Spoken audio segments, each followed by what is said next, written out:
আসসালামু আলাইকুম। ফয়সাল টেক এই ইউটিউব চ্যানেলের অ্যান্ড্রয়েড অ্যাপ ডেভেলপমেন্টের আরও একটি নতুন টিউটোরিয়ালে আপনাকে স্বাগতম। তো আমরা দেখতেছিলাম যে আপনারা কীভাবে ইনস্টল দেওয়া অ্যাপ বা সিস্টেম অ্যাপগুলি লিস্ট ভিউতে শো করাতে পারেন। এটা পার্ট 4। তো আজকে ভিডিওতে আমরা সর্ট বাই নিয়ে কাজ করব। এর আগে কিন্তু আমরা ভিডিও প্লেয়ারের ক্ষেত্রে বা অডিও প্লেয়ারের ক্ষেত্রে সর্ট ইউজ করছিলাম। যেমন আমি একটা প্লেয়ারটা ওপেন করি, যে কোনো একটা ফোল্ডার ওপেন করি, 3 ডটে চলে যাচ্ছি। এখানে দেখতে পাচ্ছেন যে সর্ট বাই নামে একটা অপশন।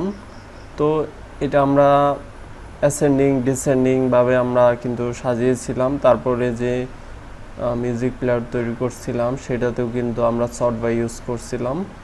এখানে দেখতে পাচ্ছেন সর্ট। তো আজকের যে টপিকটা সেটাতে আমাদের যে অ্যাপ্লিকেশনটা আমরা তৈরি করতেছি ডিসপ্লে অল লিস্টে, তো এইখানে অ্যাসেন্ডিং অর্ডার বাই এটা আমরা শো করাবো। এখানে সিস্টেম অ্যাপ, ইনস্টল অ্যাপ সব কিছুই কিন্তু শো করবে। তো অ্যাসেন্ডিংটা যদি আপনারা করতে পারেন তাহলে ডিসেন্ডিং বা অন্যান্য যে সর্টগুলি আছে সেগুলো আপনারা করতে পারবেন। তো ভিডিওটা কন্টিনিউ করা যাক। তো আমি মেইন অ্যাক্টিভিটির এখানে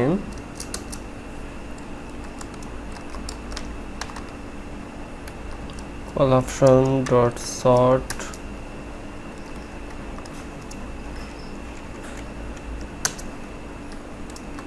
তারপর অল অ্যাপস নিউ একটা ইনার ক্লাস আমরা তৈরি করব, dn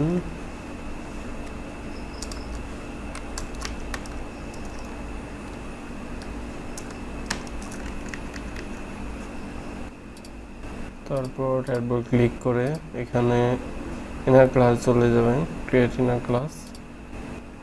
এই অ্যাক্টিভিটিতেই বা কন্ট্রোল জেড দিয়ে আসলাম, যেটা আছে সেটা সিলেক্ট করতে পারেন।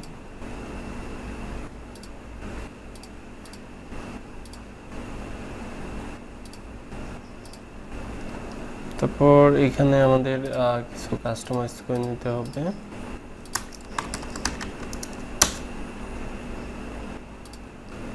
এখানে অ্যাপ ইনফো ভেরিয়েবল যে কোনো কিছু দিতে পারবেন।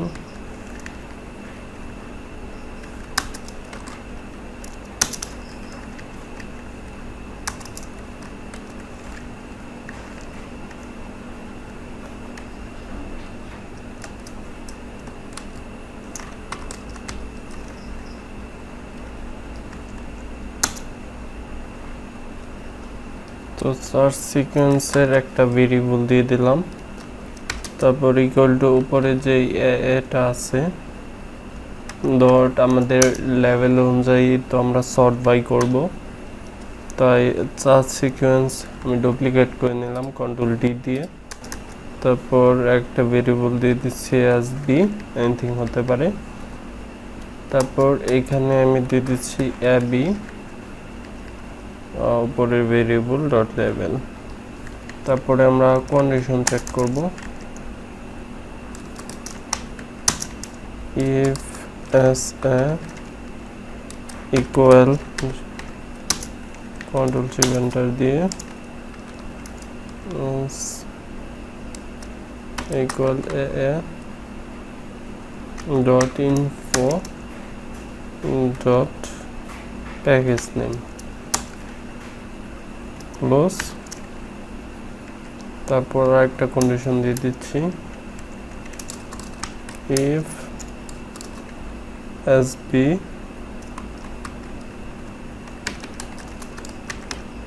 null, control shift enter দিয়ে SB equal AV dot info dot package name close। আর আমরা রিটার্নটা করে দিব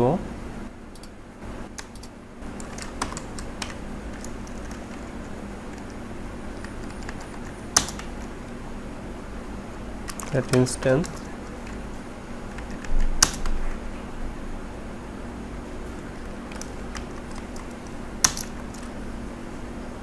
আর এটার ভিতরে আমি দিয়ে দিচ্ছি sa dot to string comma দিয়ে sp ডট টু স্ট্রিং।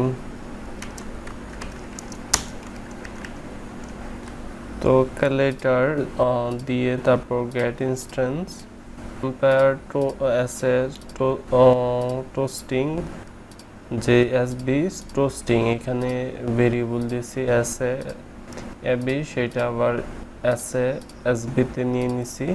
তারপর কন্ডিশন চেক করছি, কন্ট্রোল টিউটোরিয়াল দিয়ে কোডগুলো সাজিয়ে নিতে পারেন। তো আমাদের ফিজিক্যাল ডিভাইসটা কানেক্ট করে নিয়েছি। তো এখানে আপনাদের আমি আগের অ্যাপটা দেখাচ্ছি, রান করার আগে দেখতে পাচ্ছেন যে মোট অ্যাপ্লিকেশন কয়টা সেটা লুট নিয়ে এখানে দেখাইলো তার নিচে। তারপরে এখানে কিন্তু আওলা সিরাভাবে আছে, মানে কোনো সিরিয়াল মেনটেন করে নাই। তো আমরা এখানে কিন্তু অ্যাসেন্ডিং অর্ডার ভাবে সাজাইলাম। এখন আমাদের ফিজিক্যাল ডিভাইসটাতে আমি অ্যাপটা রান করে দেখব যে এবিসিডি সিরিয়াল অনুযায়ী অ্যাসেন্ডিং অর্ডার ভাবে কি শো করতেছে কিনা। তো সাকসেসফুলি ভাবে লঞ্চ হইল। তো দেখতে পাচ্ছেন যে আমার এখানে কিন্তু প্রথম হইল এ এর সিরিয়াল, তারপরে বি এর, তারপরে সি এর। এখানে কিন্তু সুন্দরভাবে সাজানো হয়েছে সেন্ডিং অর্ডার ভাবে। তো আপনারা চাইলে, আমার কিন্তু এর আগে আরও শর্ট বা এর অনেকগুলো টিউটোরিয়াল ছিল, এখানে জাস্ট আমরা অ্যাপসগুলিকে শর্ট করছি। এইখানে তো কোড আপনাদের সামনে লিখলাম। তো আপনারা চাইলে আরও যে সিস্টেমগুলো আছে সেগুলোর মাধ্যমে এই অ্যাপসগুলো আপনারা শর্ট বা অন্যভাবে আরও করতে পারেন। তো নেক্সট ভিডিওতে আমরা এগুলোর উপরে লিসেন অ্যাড করব, যেমন যে কোনোটার উপরে ক্লিক করলে যাতে সেই অ্যাপ্লিকেশনটা ওপেন হয়, এগুলোর উপরে লিসেন অ্যাড করব। তো নেক্সট ভিডিওটা দেখা আমন্ত্রণ রইল। আল্লাহ হাফেজ।